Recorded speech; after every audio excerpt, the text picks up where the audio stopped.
CYN stock analysis next week, Monday. Is it a buy or sell? Let's see where is it going in the next upcoming days, weeks, and months. So first thing that I'm going to say with Cyngn is that this is daily charts awful.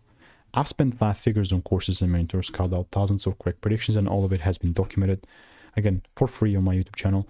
With CYN, even like with my drawings, we had like a reverse split, but like all the previous drawings were just me being bearish.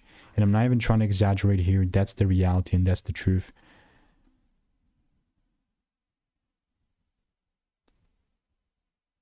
There you go. And guess what happened from my like yesterday's prediction that I had? It was not even yesterday. It was like 12th of February. It just delivered. It just delivered, and I do have the proof to back it up.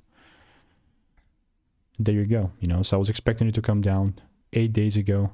Since then, all we have done is just, I mean, 4 likes, you know. I mean, there's that proof since it delivered. I'm still just looking for the price to keep melting down.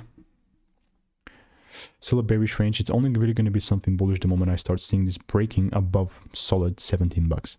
But we're not there, so I'll keep you updated. And if you want to make more money trading in a simple and lean way, click the first link in the description. That's a free newsletter.